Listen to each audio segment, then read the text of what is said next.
Praise the lord అండి. అందరికీ వందనాలు.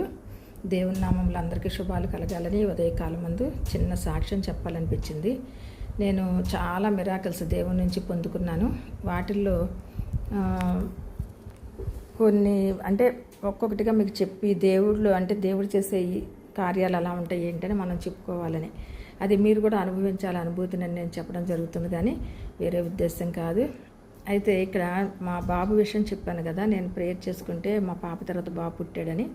మా బాబు పుట్టిన తర్వాత చిన్నపిల్లాడే తను ఏడుస్తూ ఉండేవాడు. ఎక్కువ ఏడుస్తూ ఉంటే ఎందుకు ఏడుస్తున్నాడు అనేది తెలిసేది కాదు మాకు. చంటి పిల్లాడు చెప్పలేడు కదా తనకి ఇలా ఉంది అలా ఉంది బాధ అని, ఏంటనే తెలియదు మాకు. సరే ఎక్కువ ఏడుస్తుంటే ఎంత ఊరడిద్దామన్నా ఊరుకునేవాడు కాదు. ఆ టైంలో డాక్టర్ గారికి చూపిస్తే డాక్టర్ గారు చూసి ఏం కావాలంటే ఇవ్వండి అని ఒక డాక్టర్ గారు సజెస్ట్ చేశారు.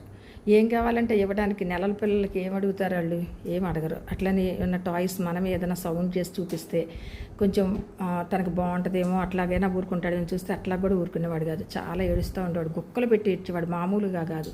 ఆ గుక్కలు పెట్టినప్పుడు ఏమయ్యేదంటే తనకి చేతులు అవన్నీ బ్లూయిష్గా అయిపోయి పెదాలు అవన్నీ. ఇంకా మాకైతే భయం వేసిపోయేది. గుక్క పెట్టి బిగపెట్టేసేవాడు.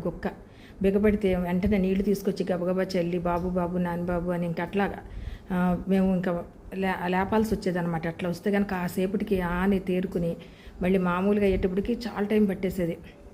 ఇంకా మాకైతే ప్రాణం పోద్దా అన్న ఫీలింగ్ వచ్చేసేది అనమాట. ఆగిపోద్దేమో, ఆ ఊపిరి ఆగిపోయేటట్టుగా గుక్క పెట్టేవాడు. అప్పుడు మాకు చాలా భయం వేసింది. తర్వాత ఇంకా ఏం అడిగితే అది ఇమ్మంటే ఏమి ఇవ్వలేకపోయేవాళ్ళని. తర్వాత డాక్టర్ గారు చెప్పారు ఏంటంటే అది బ్రెత్ హోల్డింగ్ స్పెల్స్ అంటారండి. అది బ్రీతింగ్ అట్లా బిగపడతా ఉంటారు కొంతమంది పిల్లలు, లక్షణం అదని. చేతులు ఈ వేళ్ళ దగ్గర గోర్ల దగ్గర బ్లూయిష్గా అయిపోవటం, తర్వాత పెదాలు బ్లూయిష్గా అయిపోవటం, అట్లా ఒళ్ళు కూడా బాబు తెల్లగుండేవాడు.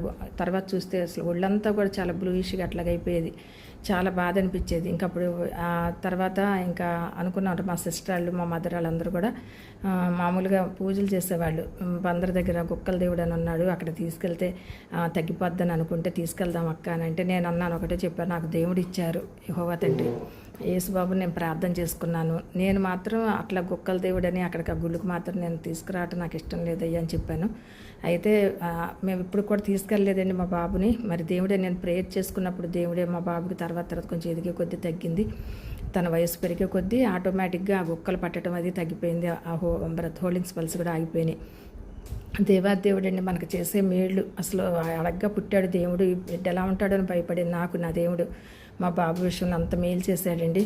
ఆ దేవాదేవుడికి అనలేని స్తుతులు స్తోత్రాలు చెల్లించుకుంటున్నాను. దేవుడిచ్చిన సాక్ష్యం దీవించిన గాక. ఆమేన్.